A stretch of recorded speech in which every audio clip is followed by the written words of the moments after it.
जयपुर गांव में एक भयानक हवेली थी जिसकी अफवाहें फैली थी। हर किसी का मानना था कि उस हवेली में कोई चुड़ैल का साया है। काफी बार गांव वालों को वहां पर चुड़ैल के होने का एहसास भी हुआ था। एक बार गांव के लोग गांव के चौराहे पर बैठकर सभी हवेली के बारे में बात कर रहे थे। अरे भैया, हवेली में भूत का साया है। मैंने खुद पेड़ों से फूलों को उड़ते हुए खुद हवेली में जाते हुए देखा है। अरे नहीं कर लो भैया, वहाँ भूत का नहीं, वहाँ पर चुड़ैल का साया है। मैंने तो पायलों की आवाज सुनी है। अरे सुनील चचा, भूत चुड़ैल नहीं, वहाँ तो राक्षस है, राक्षस। मैंने देखा, मेरी गाय का दूध अपने आप निकल कर बर्तन में चला गया भैया, और फिर बर्तन हवेली में। बात तो सही है, मैंने भी हंसने की बहुत सी आवाजें सुनी है। जमींदार साहब, आपको हवेली और गांव के बीच में मजबूत दीवार बना देनी चाहिए। कम से कम ये भूत हमारे बच्चों को तो नुकसान नहीं पहुंचाएंगे। न जाने हवेली में भूत है कि चुड़ैल, लेकिन एक बार जब मेरे पति लकड़ियां काट रहे थे तो उनकी कुल्हाड़ी नीचे गिर गई। अचानक कुल्हाड़ी न जाने कैसे उड़ते हुए वापस उनके हाथ में आ गई। मेरी तो डर के मारे जान ही निकल गई थी। हाँ बेटिया, सच कहती हो, वहाँ कोई है जिसने हमारी सहायता की। मेरी पोती तालाब में डूब गई थी। अचानक तेज हवा चली और मेरी बेटी तालाब से उड़ती हुई बाहर आ गई। देखो भाइयों, मेरा बेटा अमेरिका से वापस आ रहा है। कुछ दिनों के बाद वो वापस चला जाएगा। उसे इन सब घटनाओं के बारे में खबर नहीं होनी चाहिए। उसके जाने के बाद मैं ये दीवार पक्की करवा दूंगा। गांव के एक किसान का बेटा भीखू खाद लेने शहर जा रहा था।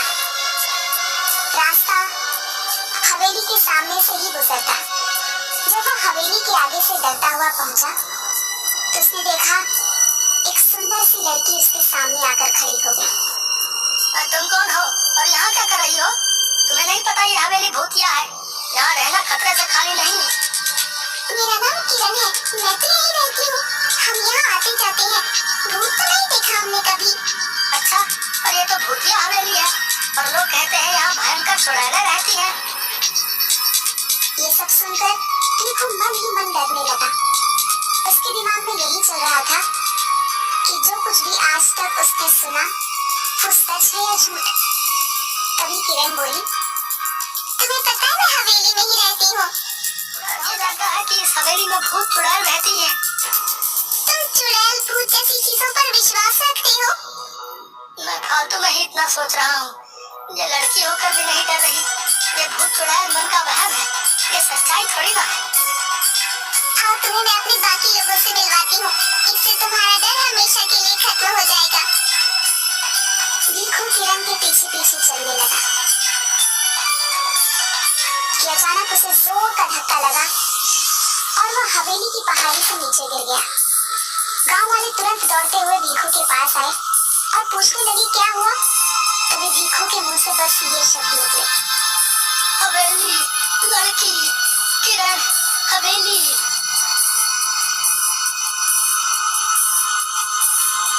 अब तो गांव में डर का भयानक माहौल बन गया था। सबको विश्वास हो गया था कि हवेली में किसी किरण नाम की चुड़ैल का साया है जिसने भीखू को मार दिया है। इस घटना के अगले दिन ही जमींदार साहब का बेटा राजेश अपने दोस्त मयंक के साथ गांव आ रहा होता है। हे भगवान, शाम हो गई है, हवेली के आगे से गुजरना होगा। अरे राजेश भैया, आप उस हवेली की तरफ मत देखना, कहीं उन चुड़ैलों का साया आप पर भी ना पड़ जाए।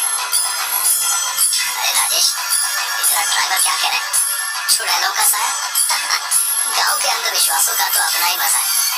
अरे ड्राइवर भैया, आप चुपचाप गाड़ी चलाओ ना, ये सब अंधविश्वास है, हम सब ये नहीं मानते। भैया, आज तक इस भूतिया हवेली में कोई एक रात नहीं गुजार पाया। बड़े बड़े लोग आए और बड़े बड़े दावे किए और फिर हार मान कर चले गए। अरे हम पढ़े लिखे लोग हैं, अमेरिका से आए, हम इन सब बातों को नहीं मानते, ये सब अंधविश्वास है। अगर हमें सचमुच भूत प्रेत देखने को मिल जाए तो इन छुट्टियों का मजा आ जाएगा। क्यों राजेश? क्या हुआ बिरजू? अरे गाड़ी के आगे इतने सारे फूल कैसे पड़े? लगता है किसी ने हमारा स्वागत करने के लिए आया है। तो यहाँ रुकना खतरे से खाली नहीं भैया, मैंने अभी अभी किसी को यहाँ से जाते हुए देखा है। ये सब हवेली की चुड़ैलों का काम है। अरे तुम गांव वाले भी कमाल हो, हैं? खुद ही सब कुछ करके शर्मिंदा हो जाते हो। मैं सब जानता हूँ, गांव वालों ने ये फूल बिछाए होंगे, लेकिन अब अपना नाम बताना नहीं चाहते। राजेश भैया, मैं झूठ नहीं बोल रहा। जब आप हवेली में एक रात बिता लेंगे तो आपकी सोच भी बदल जाएगी। यार बिरजू, तुम पहले घर पहुंचाओ, बाद में देखेंगे। अभी तो बहुत जोर से भूख लगी है। मेरे पेट में तो हाथी, चूहे, भूत, प्रेत सब दौड़ रहे हैं।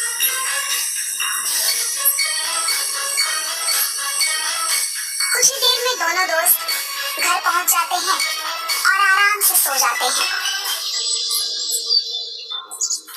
अगले दिन जब वह गांव घूमने जाते हैं तो फिर गांव वाले उन्हें हवेली के पास जाने से मना करते हैं। आखिरकार गांव वालों की सोच को बदलने के लिए मयंक उस हवेली में एक रात बिताने का फैसला करते हैं। ये मैं क्या सुन रहा हूँ राजेश? तुम हवेली में जाना चाहते हो? अरे तुम्हारा दिमाग तो ठीक है, मैं तुम्हें कभी इसकी आज्ञा नहीं दूंगा।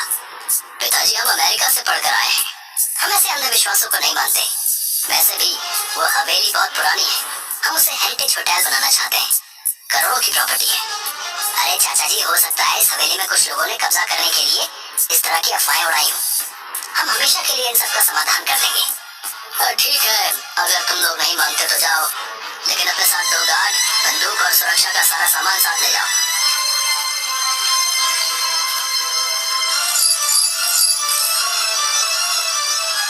आप लोग सो जाइए, हम सब बाहर ही बैठे हुए हैं। कोई भी बात हो तो तुरंत आवाज दीजिएगा। राजेश, उठ यार, ये सब क्या हो रहा है? अबे अबे, ये पलंग हवा में कैसे उड़ रहा है? और ये खुशबू, ये तो कमल के फूल की खुशबू है। लेकिन इस पुरानी हवेली में कमल का फूल कहाँ से आया? इतनी मीठी आवाज तो सिर्फ परियों की हो सकती है, भूत और राक्षस की नहीं। या फिर हम लोगों को डराने के लिए किया जा रहा है।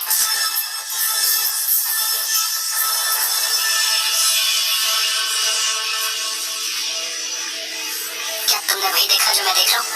हाँ यार, ये तो सचमुच भूतिया है। नहीं, हम ये विश्वास नहीं कर सकते। मुझे तो लगता है कि ये कोई ऐसा बंदा है जिसे इस टाइप के हॉरर इफेक्ट के बारे में बहुत कुछ पता है। चलो हवेली की लाइब्रेरी में चलते हैं, कुछ तो मिलेगा।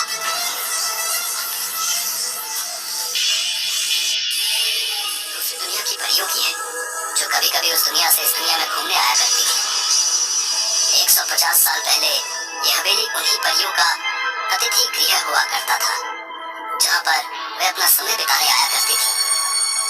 अतिथि गृह क्या होता है? गेस्ट हाउस, यानी कि हम लोग एक परियों के गेस्ट हाउस में हैं। वाह भाई, ये तो कमाल हो गया। मेरा ख्याल है हमें बिना आवाज किए चुपचाप देखना चाहिए कि असलियत क्या है, क्योंकि अभी तक हमें परियां नजर नहीं आई है।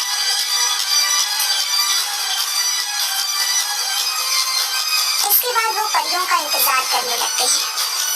तभी अचानक उनके सामने जादुई संगीत बजने लगता है और बहुत सारी परियां सामने प्रकट हो जाती हैं। मैं हॉस्टल में आपका स्वागत है मानव मित्रों। हमें खुशी हुई कि तुम हमारे यहाँ आए। आप दोनों तो कितनी अच्छी हो, तो आप लोगों से लोग डरते क्यों हैं? इसका जवाब तो वही दे सकते हैं। क्या तुम दोनों को भूख लगी है? हाँ, भूख तो लगी है। जो खाना लाए थे वो तो कब का खा चुके हैं हम दोनों। क्या तुम हमारी मदद करोगे इस हवेली की सफाई करने में? क्यों नहीं। आवाज सुन जब गार्ड धीरज और मुन्ना अंदर आता है तो उसे मयंक और राजेश उड़ते हुए दिखाई देते हैं, पर परियां नहीं दिखाई देती। वो डर कर उन्हें छोड़कर वहाँ से भाग जाते हैं और जमींदार के पास। जमींदार साहब, गजब हो गया। लगता है राजेश भैया और उनके दोस्त को भूतों ने अपने कब्जे में कर लिया। वो दोनों हवा में उड़ रहे थे। हे भगवान, अब क्या होगा? मेरे बच्चों को प्रेतों ने अपने कब्जे में लिया है। भूतों ने नहीं, चुड़ैल ने किया है, क्योंकि वहाँ से लड़कियों की आवाजें आ रही थी। वो गाना भी गा रही थी, हमने पायलों की आवाज भी सुनी। सभी गांव वाले बुरी तरीके से डर जाते हैं। मयंक और राजेश अगले दिन जैसे ही सूरज उगता है उन दोनों परियों को अलविदा कहते हैं।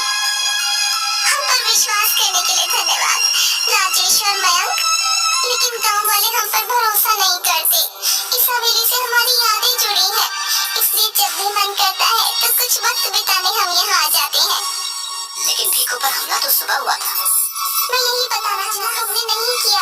हम तो सिर्फ गांव वालों को शहर से भागकर आए हुए तस्करों से बचाने की कोशिश कर रहे थे, जो सुबह के समय इस हवेली में छुपे रहते हैं और रात को तस्करी के लिए निकल जाते हैं। तो उन्होंने उसे पीछे से धक्का दे दिया ताकि उनका रहस्य किसी और को न पता चल जाए। तो क्या तस्कर आपको नहीं देख सकते? कि आगे हम अपने आप को खुद दिखाना चाहिए। हमने गांव वालों को तस्करों के बारे में बताने की कहा, लेकिन गांव वाले हवेली में नहीं आए। आपको परेशान होने की कोई जरूरत नहीं है। आपने हमारे गांव की रक्षा के लिए इतने सालों तक हमारा साथ दिया है। आपकी सच्चाई हम सभी गांव वालों को बताएंगे और हम सभी गांव वालों के साथ अगले हफ्ते दीपावली मनाने यहाँ आएंगे।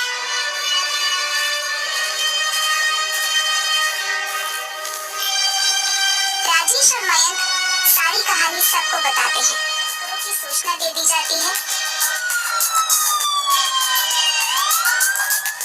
पुलिस छापेमारी करती है और सभी तस्करों को गिरफ्तार कर लेती है।